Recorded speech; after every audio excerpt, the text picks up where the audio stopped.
It was raining cats and dogs in Southampton City. Even the dark sky felt like it was going to crash on the city. There was a woman covered in blood collapsed in the living hall of the Lawrence family's manor. After the tragedy unfolded, everyone left, leaving her alone. She was hanging on to her last breath on the floor. The harsh words of her father, her biological father, echoed in her ears. "Jean, who do you think you are? Our family doesn't condone your outrageous behavior. If you weren't that close with Eden, I'd have thrown you out of the house when your mother died after giving birth to you. I, Alexander Lawrence, have only 2 children, Jasmine and Joshua, and you, Jean, are no longer my own. Whoever so much as helps her or sends her to the hospital will have to go through me. I want this girl to learn the consequences of defying me."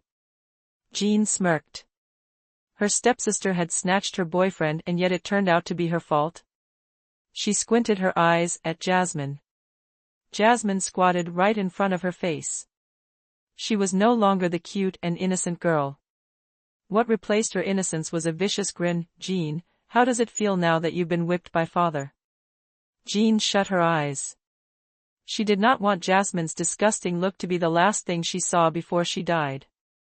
"I thought you were the golden child of our family, the princess of the prestigious Lawrence family. I thought you said Eden loved you.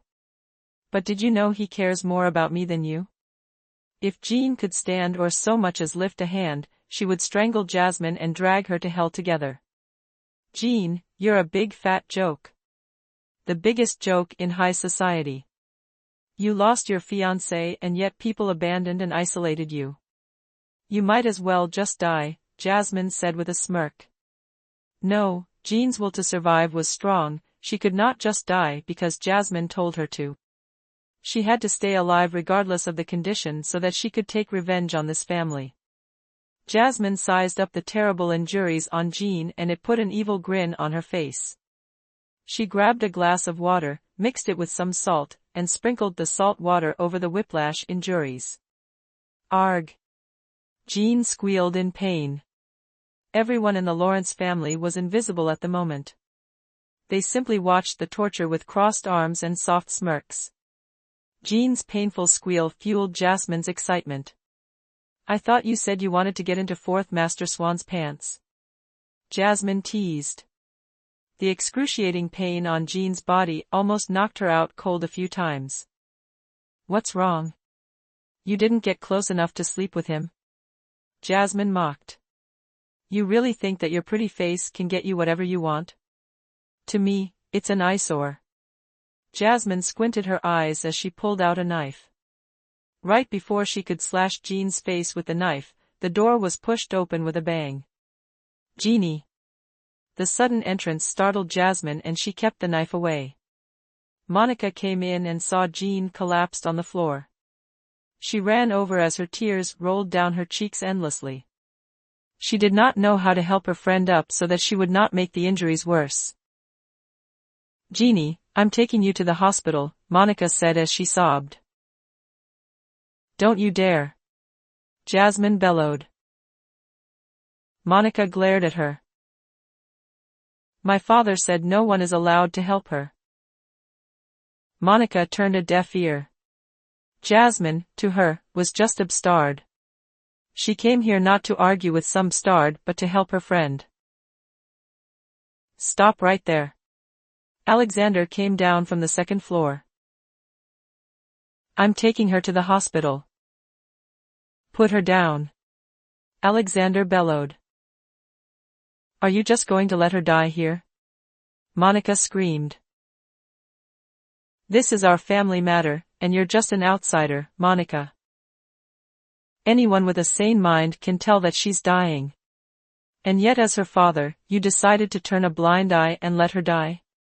Monica screamed her questions at Alexander as her tears continued to roll down her cheeks. "That is none of your business." "It is now. Or Jean will die right here, right now." Monica then helped Jean up and wanted to bring her out of the house. 2 steps later, Alexander tossed a significant gaze at his servants. The group of servants surrounded the girls and separated them, dragging Jean away from Monica. Jean was badly wounded and the drag exacerbated her condition. Her face was emotionless and as pale as paper, and the pain had gotten so intense that it numbed her senses. "Monica, if it's not for your family, I'd have thrown you out forcefully," Alexander bellowed. He threw another glare at his servants and said, "Bring that girl back to her room and see Miss Cardellini off." "Don't you turn your back on me," Monica screamed. Alexander glared at the girl. "If I can't take Jean away from this hellhole today, I'll die here today with her." Monica threatened Alexander with her life just to save her friend. "You'll have to answer to my father then." Alexander reacted bitterly to the threats. "I mean it," Monica bellowed. The situation came to a stalemate. Monica dared not linger for long because she was worried about Jean's condition. She turned around and rammed herself into the grandfather clock. Clunk! A loud clunk echoed throughout the living hall, which startled Alexander. Monica felt dizzy. She endured the pain from her head and screamed at Alexander once more, "Alexander Lawrence.